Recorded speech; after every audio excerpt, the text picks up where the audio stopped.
make it much more people-centered. We will involve leaders, we will involve citizens in making sure that they too take charge of the security of where they stay, of the security of their counties. And we have seen tremendous progress, even as we spend public resources modernizing the police, modernizing our security agencies.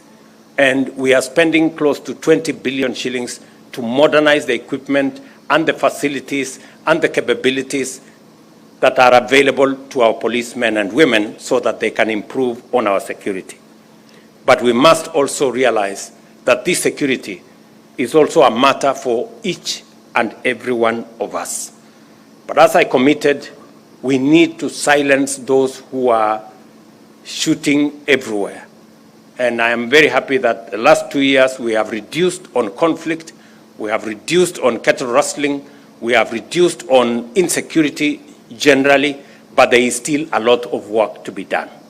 And I need the support, the collaboration, the partnership of all leaders, together with the security agencies, so that we can take charge of the security of our country.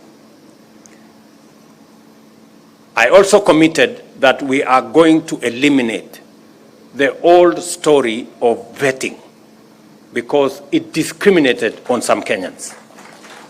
Today, our constitution and the law gives us the opportunity to make refugees Kenyans. Now, if we can make refugees Kenyans, what business do we have asking questions about other Kenyans and whether they are Kenyans or not? And it is the reason why I made the policy decision to get rid of this thing called vetting, because in any case, it was not based on any law. It was just an administrative issue. And that gives all of us the opportunity to be the people that we should be, people of one country and one citizenship. Let me also confirm that all the other issues that the leaders here have said, I have a good record of them. I know the people of this great county had an opportunity to access water, but that project has had challenges. I am going to unlock those challenges. I have discussed with the governor and all the other members of parliament here on what we need to do to unlock the water facility for this town.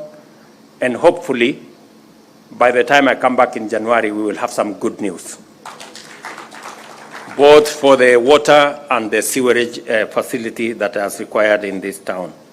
And the many other projects that we will be attending to when I come back to this region early next year.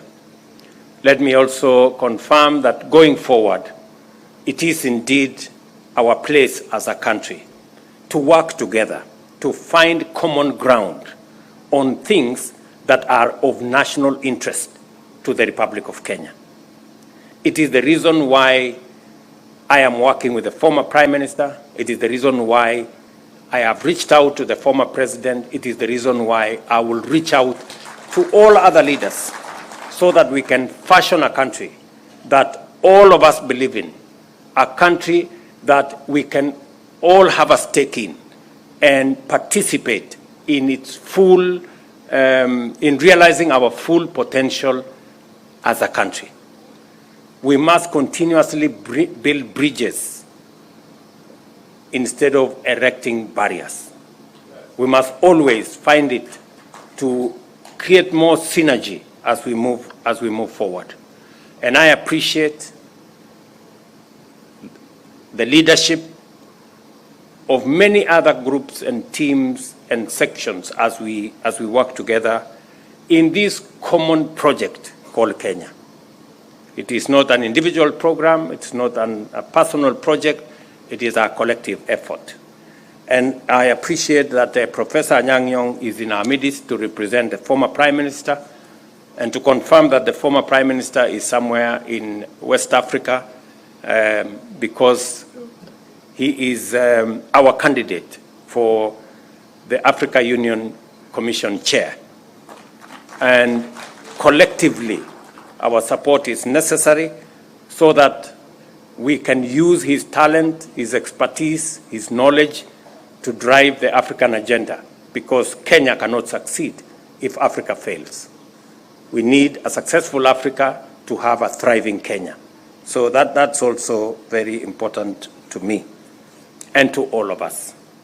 On all the other projects, including what Governor Abdullahi has said, what Aden Duale has said, on projects that will inform the progress of our country, we must continuously work together, persuade one another. Even when there are misunderstandings here and there, we must continuously inform, we must continuously engage, so that everybody can come on board as we implement these transformative projects, whether it is our savings culture, whether it is our education infrastructure and system, whether it is our health programs, or whether it is our infrastructure programs coming from housing to water to roads.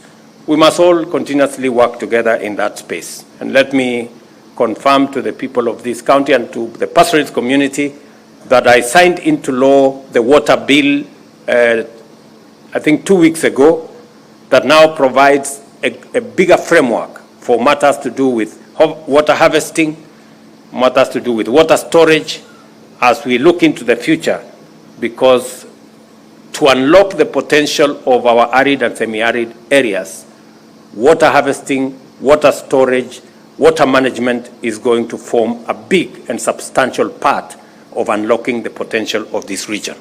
And that is why it is important for us to have a new policy framework and a legal regime that is going to support the process of our water management. Let me also confirm to you that as we hire more teachers, and this December, we are going to hire another 20,000 teachers, because education is important. And I want to tell the pastoralist communities, education is still a big challenge in this region.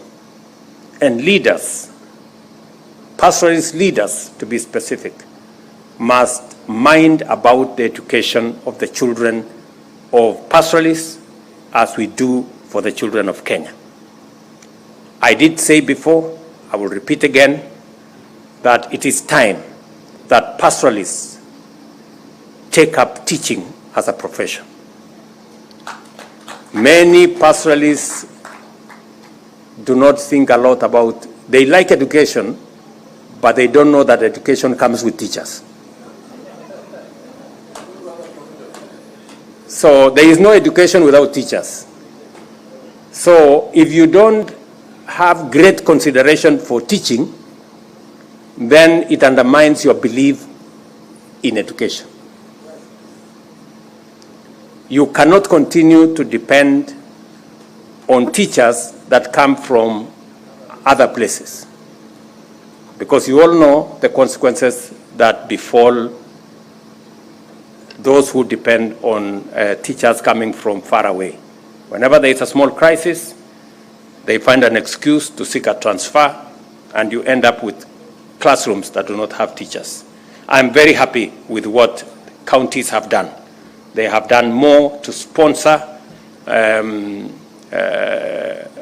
teachers from this region to our teacher training colleges, and I made a confirmation that we are going to provide affirmative action for you. If you sponsor more teachers, we are going to create more places in our teaching institutions, teacher training institutions, so that we can train more teachers from this region, and so that as we employ teachers, we can also employ teachers from this region to serve the children from the pastoralist communities.